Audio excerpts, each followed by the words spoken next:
Prandaj kur Allah i ka shpërblyer njerëz të caktuar me një drejgje që quhet el-unsu billah, apo el-uns billah është që njeriu të ndihet mik me Allahun azza xal. Kjo është drejgje e lartë, nuk kjo sfitohet lehtë, është shkallë për medarijus salikin. Për shkallët të atyre që u thonë ka Allahu azza xal, është shkallë që njeriu pastaj kur është vet me Allahun xhallahu ala ndihet më i sigurt se po të ishte i rrethuar me ushtri.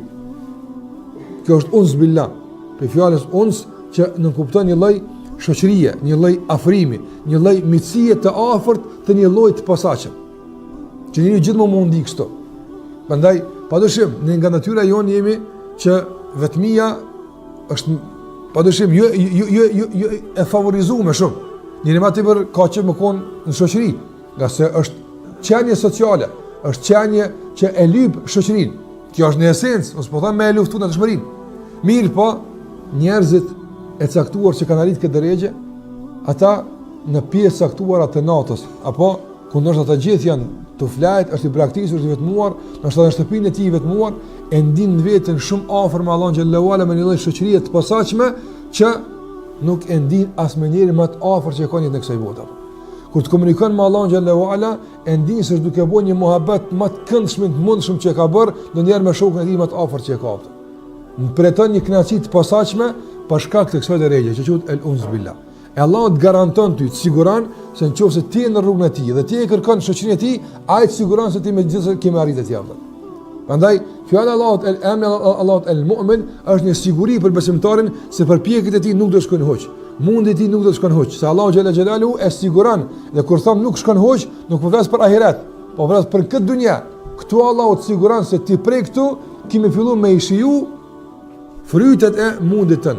Kimi shiju ëmbëlsirën e suksesit të dhe të arriturave tua në rrafshin e adhurimit të Allahut azza xal. Andaj këtë siguri e bart me vetë emri Allahut el-mu'min.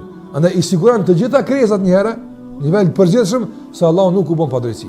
Dhe gjithashtu këto i siguron në mënyrë të posaçme besimtarët se Allahu xhallahu ala u ofron një siguri të posaçme, e sa nuk kupton vetën e saj një lloj shoqërimi, një lloj afrimi, një lloj komunikimi të llojit të posaçëm mes robit edhe Zotit të tij. Andaj ata që e kanë shijuar këtë ëmbëlsi, padyshim se nuk kanë pas mundësi pastaj me krahasu me asnjë komunikim në jetën e kësaj bote.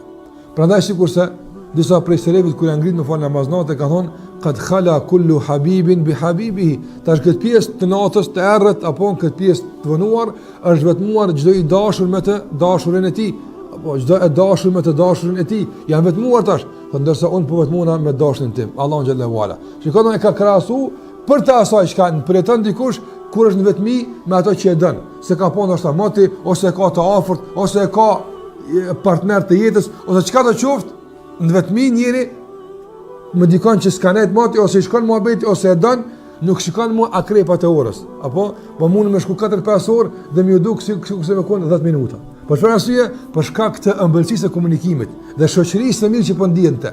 Kanë kur nuk janë shoqëri të mirë, duket gjysmore si 10 sahat apo. Mendzi për të muqu, se shoqënia nuk është e përshtatshme. Po kur jeni shoqëri të mirë, me orë të tëra kalon dhe ty nuk shkon mëna me qyra krepën e orës apo. E ka pas njerëz që këtë shoqëri të mirë e kanë përjetuar me Allahun xhallahu ala.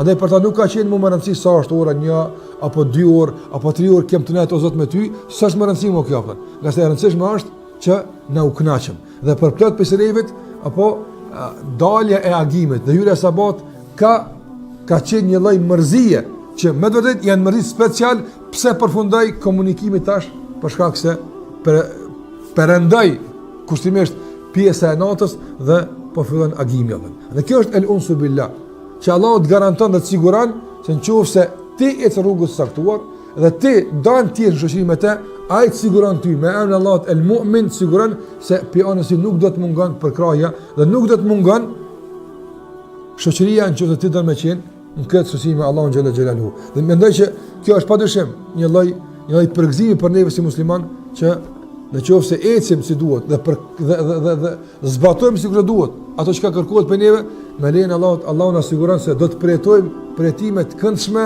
të mira, mos sikur që kanë përjetuar ata që na kënaqën veç kur ndëgjojmë rastet e tyre.